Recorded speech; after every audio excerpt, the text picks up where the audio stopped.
Welcome to the AIA Continuing Education Figurative Language Explainer video, and thank you for all you do to provide quality continuing education and professional development to AIA members and our allied community.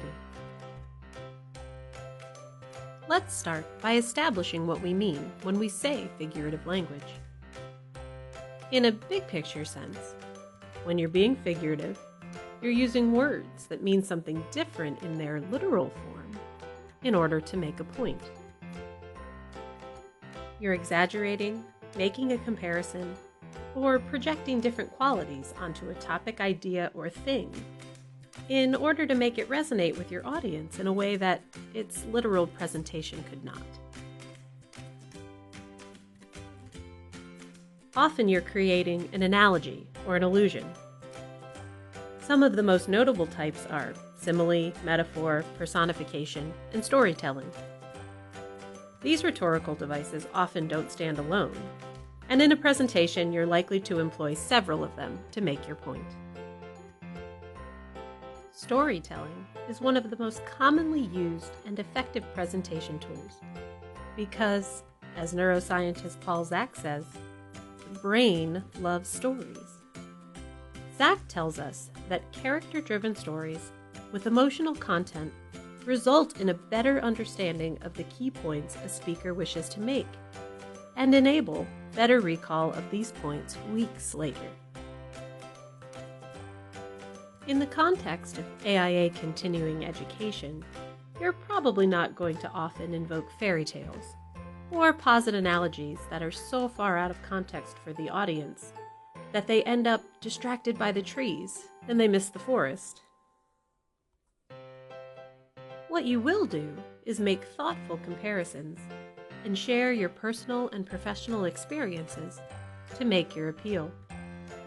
You may ask your audience to recall their own experiences, or you might choose to allude to historical or situationally relevant events to make necessary connections. Some of these figurative approaches might be uplifting, others might be practical, and still others might be cautionary.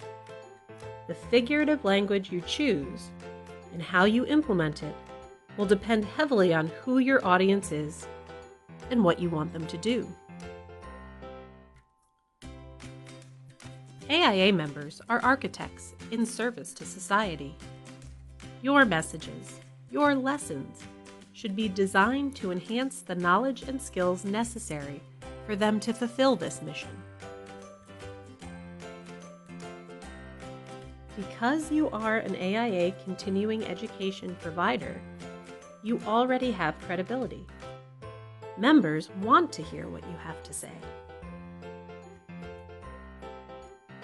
Maybe you're not a storyteller, or you steer clear of figurative language in general because you don't fancy yourself much of a writer, or because the idea of presenting your bare-bones content in front of actual people is intimidating enough.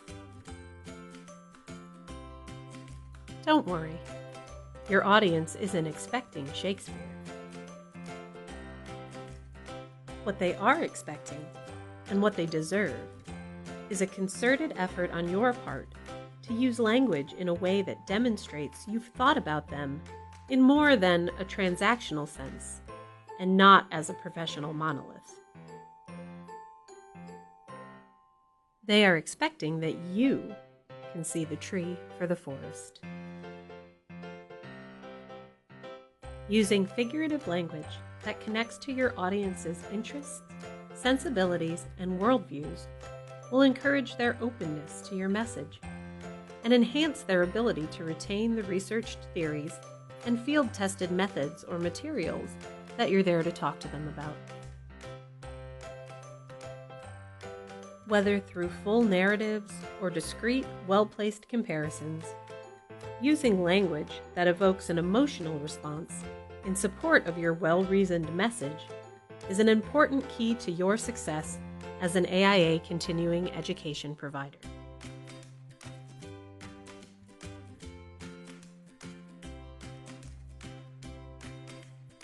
Thanks for your time and for your continued commitment to providing high-quality, continuing education to AIA members and our allied community.